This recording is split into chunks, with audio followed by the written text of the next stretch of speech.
Hi welcomes അഭിനയ miss ആണ്. അപ്പം നമ്മൾ സ്കൂളിലേക്ക് പോവാനല്ലേ, നമുക്ക് ആകെ അത്ര ദിവസം മാത്രമേ സ്കൂളിലേക്ക് പോകാനുള്ളൂ അല്ലേ. അപ്പൊ നമ്മൾ എങ്ങനെയൊക്കെ സെറ്റ് ആവണം, നിങ്ങൾക്ക് എന്തൊക്കെ ബേസിക് ആയിട്ട് ക്ലാസ് 5ലേക്ക് പോകുമ്പോൾ നിങ്ങൾക്ക് എന്തൊക്കെ അറിയണം എന്നുള്ള കാര്യമാണ് മിസ് ഇവിടെ പറയാൻ പോകുന്നത് കേട്ടോ.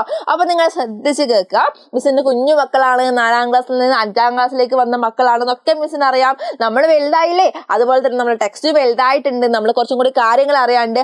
ആദ്യം തന്നെ ബേസിക് ആയിട്ട് വേണ്ടുന്ന കാര്യം നിങ്ങൾക്ക് എന്താണെന്ന് അറിയോ, സബ്ജക്ട് നോളജ് ആണ്. അതായത് നിങ്ങൾ പഠിക്കാൻ പോകുന്ന വിഷയം എന്തിനു പഠിക്കണം, അതിൽ എന്തൊക്കെ ഉണ്ട് ഒന്നുമില്ലെങ്കിൽ അതിന്റെ ബേസ് എന്ത് ചെയ്യണം, നമ്മൾ സെറ്റ് ചെയ്ത് പോകണം.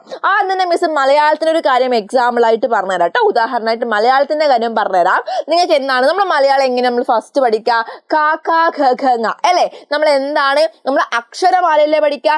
ഈ അക്ഷരമാല അറിയാത്ത മക്കളുണ്ടാവും. എന്താണ് സ്വാഭാവികമാണ്, എല്ലാവർക്കും എല്ലാം അറിയണമെന്നില്ല. നിങ്ങൾ എന്ത് ചെയ്യുക, ആദ്യം സ്കൂളിലേക്ക് പോകുമ്പോൾ എന്ത് ചെയ്യണം മക്കളെ, ആ ഒരു അക്ഷരമാല സെറ്റ് ചെയ്ത് വെക്കണം. നമ്മളെ ബേസ് ആണ് കേട്ടോ. നമ്മൾ എല്ലാത്തിനും ഒരു ബേസ് സെറ്റ് ചെയ്ത് വെക്കണം. ഇംഗ്ലീഷ് ആണെങ്കിൽ ആൽഫബറ്റ്സ് അല്ലെ, ABCD എന്ത് ചെയ്യുക, സെറ്റ് ചെയ്ത് വെക്കുക. മാത്സ് ആണെങ്കിൽ എന്താണ്, പ്ലസ്, എഡിഷൻ, സബ്സ്ട്രാക്ഷൻ ഒക്കെ കുറെ ഇല്ലേ. അപ്പൊ എന്തൊക്കെ ചെയ്യുക, അതൊന്ന് സെറ്റ് ചെയ്ത് വെക്കുക. പിന്നെ ബേസിക് സയൻസ് ഒക്കെ ആണെങ്കിൽ നിങ്ങൾക്ക് എന്താണ് ബേസിക് സയൻസ്, എന്താണ് സോഷ്യൽ സയൻസ് എന്നുള്ളൊരു ഐഡിയ വേണം. മിസ്സിന്റെ മുന്നത്തെ വീഡിയോയിൽ മിസ് ക്ലിയർ ആയിട്ട് പറഞ്ഞിട്ടുണ്ടായിരുന്നു.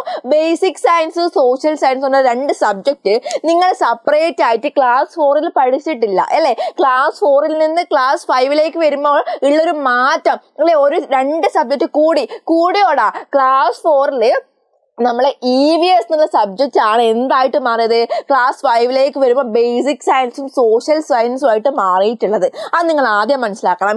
ഈ ബേസിക് സയൻസിൽ നിങ്ങളെ പറ്റും, നിങ്ങളെ ചുറ്റുപാടിനെ പറ്റും, നിങ്ങളെ പരിസരത്തിനെ പറ്റിയൊക്കെയാണ് നമ്മൾ പരിസര പഠനത്തിൽ പഠിച്ചല്ലേ. ആ ഒരു പരിസര പഠനം അടിസ്ഥാന ശാസ്ത്രമായിട്ട് മാറുകയാണ് ബേസിക് സയൻസ് അല്ലെ.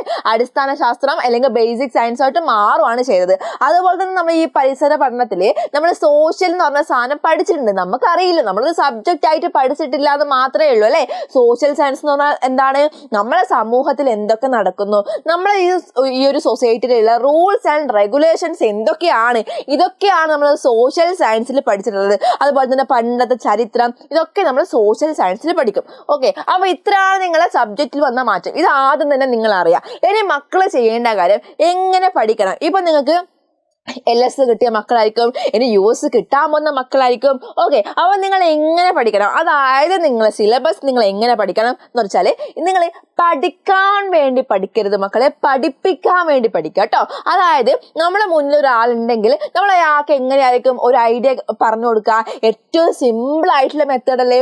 അപ്പൊ നിങ്ങളെ മുന്നിൽ ഒരാളുണ്ട്, നിങ്ങൾ അങ്ങനെ ആ ഒരാളെ പഠിപ്പിക്കുന്ന പോലെ എന്ത് ചെയ്യുക, നിങ്ങളെ ടെക്സ്റ്റും നിങ്ങളെ നോട്ടൊക്കെ നിങ്ങൾ എന്ത് ചെയ്യുക, നിങ്ങൾ ആ ഒരു കൺസെപ്റ്റ്, നിങ്ങൾ ആ ഒരു സിലബസ് എന്ത് ചെയ്യുക, പഠിപ്പിച്ചു കൊടുക്കുക കേട്ടോ. അങ്ങനെ പഠിപ്പിച്ചു കൊടുക്കുന്ന സമയത്ത് നമുക്ക് സിമ്പിൾ ആയിട്ട് ആ കാര്യം എന്താണ് ഓർമ്മയും വരും, സിമ്പിൾ ആയിട്ട് ആ കാര്യം നമ്മൾ പഠിക്കുകയും ചെയ്യും. അതുപോലെ തന്നെ മറന്നു പോകില്ല കേട്ടോ. മനുഷ്യർക്കുള്ളതാണ് മറവി അല്ലെ. നമ്മളിങ്ങനെ ഇതിങ്ങനെ ബൈ ഹാർട്ട് പഠിച്ചത് എന്താണ്, അത് ഒത്തിരി സമയം കഴിഞ്ഞാൽ മറന്നുപോയി, എല്ലാവരും മറക്കും. അപ്പൊ ഇങ്ങനൊരു മെത്തേഡ് നമ്മൾ യൂസ് ചെയ്ത് കഴിഞ്ഞാൽ നമുക്ക് കുറച്ച് കൂടുതൽ കാര്യങ്ങൾ എന്ത് ചെയ്യാൻ പറ്റും, ആ ഒരു കൺസെപ്റ്റ് നമുക്ക് ഓർത്ത് വെക്കാൻ പറ്റും. നമ്മളെല്ലാവരും വ്യത്യസ്തരാണ്, മിസ്സിന് അറിയാം. അപ്പോൾ നിങ്ങൾക്ക് ഈ ഒരു ഐഡിയ, ഈ ഒരു മെത്തേഡ് നിങ്ങൾക്ക് ഫോളോ ചെയ്യാൻ പറ്റുന്നുണ്ടെങ്കിൽ മാത്രം ഇങ്ങനൊന്ന് പഠിച്ചു നോക്കിയാൽ കേട്ടോ. എല്ലാവരും വ്യത്യസ്തരാണ്, എല്ലാവർക്കും ഒരേപോലെ പഠിക്കണം എന്നില്ല അല്ലെ, എല്ലാവർക്കും ഒരേപോലെ പഠിക്കാൻ പറ്റും എന്നുമില്ല അല്ലെ. അപ്പൊ നിങ്ങൾ എന്ത് ചെയ്യുക, നിങ്ങൾക്ക് ഇത് പറ്റുമെങ്കിൽ മാത്രം. മിസ് പറയാൻ കാരണം കൂടുതൽ പേർക്കും ഇത് വർക്ക് ആയിട്ടുണ്ട്, അതുകൊണ്ടാട്ടോ. അപ്പൊ മക്കൾക്ക് എന്താണ്, ഇങ്ങനെ പഠിക്കാൻ പറ്റുവാണെങ്കിൽ നിങ്ങളൊന്ന് പഠിച്ചു നോക്കോ. സിമ്പിൾ ആയിട്ട് നമുക്ക് എന്ത് ചെയ്യാൻ പറ്റും, ആ ഒരു കൺസെപ്റ്റൊക്കെ നമുക്ക് സെറ്റ് ചെയ്യാൻ പറ്റും. അതുപോലെ തന്നെ രണ്ടാമത്തെ ഒരു മെത്തേഡ് എന്ന് പറഞ്ഞാൽ നമ്മൾ എന്ത് ചെയ്യണം, ഇഷ്ടത്തോടു കൂടി പഠിക്കണം. നമ്മൾ ഒരാളെ ഫോഴ്സ് കൊണ്ടോ അല്ലെങ്കിൽ ഒരാൾ പറഞ്ഞിട്ടോ നമ്മൾ ഈ ഒരു കാര്യം പഠിക്കുന്ന സമയത്ത് നമുക്ക് അത്ര വലിയ എന്താണ് അതിനോടുള്ള ആ ഒരു റിസൾട്ട് നമുക്ക് കുറയും. അതായത് നമ്മൾ പറയൂലടാ, എന്താണ് ഭംഗി ഉള്ളത് കൊണ്ടല്ല സ്നേഹം തോന്നുന്നത്, സ്നേഹം ഉള്ളതുകൊണ്ടാണ് ഭംഗി തോന്നുന്നത്. അതുപോലെ തന്നെ നമുക്ക് ആ ഒരു സബ്ജക്റ്റിനോടുള്ള അല്ലെങ്കിൽ നമ്മൾ ഏതൊരു കാര്യം ആയിക്കോട്ടെ, എന്ത് കാര്യം ആയിക്കോട്ടെ, ആ ഒരു കാര്യത്തെ നമ്മൾ ഇഷ്ടത്തോടെ കാണാൻ ശ്രമിച്ചാൽ അതിൽ നിന്ന് കിട്ടുന്ന റിസൾട്ടും എന്തായിരിക്കും, സക്സസ്ഫുൾ ആയിരിക്കും കേട്ടോ. അപ്പൊ അങ്ങനെ എന്ത് ചെയ്യുക, അങ്ങനെ അതിനൊന്ന് അപ്രോച്ച് ചെയ്ത് നോക്കുക. ഇനി ഏതെങ്കിലും സബ്ജക്ട് നിങ്ങൾക്ക് ടഫാണ്, അത് ഏതെങ്കിലും സബ്ജക്ട് കുറച്ച് ബുദ്ധിമുട്ടായി തോന്നുന്നുണ്ടെങ്കിൽ അതിന്മേൽ എന്ത് ചെയ്യണം, അതിന് കുറച്ച് സമയം കൂടുതലായിട്ട് കൊടുക്കണം. മൂന്നാമത്തെ കാര്യം കേട്ടോ, അതിന് കുറച്ച് സമയം നിങ്ങൾ കൂടുതലായിട്ട് കൊടുക്കുക. അതിനോട് കുറച്ച് അടുത്ത് ഇടപഴകാൻ ശ്രമിക്കുക കേട്ടോ. അടുത്ത് നമ്മൾ അതിനോട് ഇങ്ങനെ ഇന്ററാക്ട് ചെയ്യുന്ന സമയത്ത് എന്ത് ചെയ്യും, അത് നമുക്ക് എന്താണ്, നമുക്ക് സിമ്പിൾ ആയിട്ട് തോന്നാനുള്ള ഒരു വഴിയാണ്. ഓക്കെ, അപ്പൊ ഈ വഴികളൊക്കെ നിങ്ങൾക്ക് ഫോളോ ചെയ്യാൻ പറ്റുമെങ്കിൽ, അതായത് നിങ്ങൾക്ക് എന്താണ് ഫോളോ ചെയ്തിട്ട് കുഴപ്പമില്ലാന്ന് തോന്നുന്നുണ്ടെങ്കിൽ മാത്രം എന്ത് ചെയ്താൽ മതി, നിങ്ങൾ കണ്ടിന്യൂ ചെയ്താൽ മതി. മക്കൾക്കൊരു എന്താണ് ഈസി ആയിട്ട് പഠിക്കാനുള്ള ഒരു 3 വഴികൾ മാത്രമേ മിസ് പറഞ്ഞിട്ടുള്ളൂ കേട്ടോ. അപ്പൊ നിങ്ങൾക്ക് എന്താണ്, നിങ്ങൾക്ക് സെറ്റായിട്ട് പഠിക്കാൻ പറ്റും. ഓക്കെ, നിങ്ങൾക്ക് സെറ്റായിട്ട് പഠിക്കാൻ പറ്റും. നമ്മൾ 4ാം ക്ലാസ് പോലെയല്ല 5ാം ക്ലാസ്. ഓക്കെ, അത് നിങ്ങൾ ആദ്യം മനസ്സിലാക്കണം. 4ാം ക്ലാസ്സിൽ കുറച്ച് കാര്യങ്ങളെ പഠിച്ചിട്ടുള്ളൂ. ഇവിടെ സബ്ജക്റ്റ് അടക്കം എന്താണ്, സബ്ജക്റ്റ് ഒക്കെ കൂടുകയാണ്, കുറച്ച് കണ്ടന്റും കൂടിയിട്ടുണ്ട്. അപ്പൊ നിങ്ങളെ ഹെൽപ്പ് ചെയ്യാൻ വേണ്ടിയിട്ട് നമ്മുടെ എജുപോർട്ട് റെഡിയാണ്. നമ്മുടെ എജുപോർട്ട് സൂപ്പർ ബാച്ച് ഒക്കെ സ്റ്റാർട്ട് ആയിട്ടുണ്ട്. ഇപ്പോഴേ ക്ലാസ് ഒക്കെ തുടങ്ങിയിട്ടുണ്ട്. നിങ്ങൾക്ക് എന്താണ് recorded class, live class, questions, exam ഒക്കെ ഉണ്ടാവും കേട്ടോ.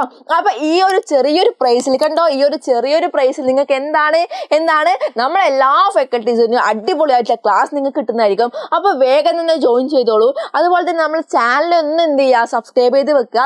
അപ്പോൾ മക്കൾ എന്താണ്, ഇതുപോലത്തെ കുറച്ച് വീഡിയോസ് ആയിട്ട് മിസ് എന്നും വരുന്നതായിരിക്കും. അതുപോലെ നമുക്ക് ഡീറ്റെയിൽ ആയിട്ട് നന്നായിട്ട് സെറ്റാക്കി നമ്മൾ ക്ലാസ് പഠിക്കാൻ വേണ്ടിയിട്ട് നമ്മുടെ സൂപ്പർ ബാച്ച് ഉണ്ട്. വേഗം തന്നെ ജോയിൻ ചെയ്തോളൂ കേട്ടോ. അപ്പൊ നിങ്ങൾ എന്ത് ചെയ്യുക, ആർക്കൊക്കെ LS കിട്ടി, LSന്റെ മാർക്കൊക്കെ ഒന്ന് എന്ത് ചെയ്യുക, ജസ്റ്റ് കമന്റ് ചെയ്യുക. ആർക്ക് കിട്ടി നോക്കാലോ. Okay, by.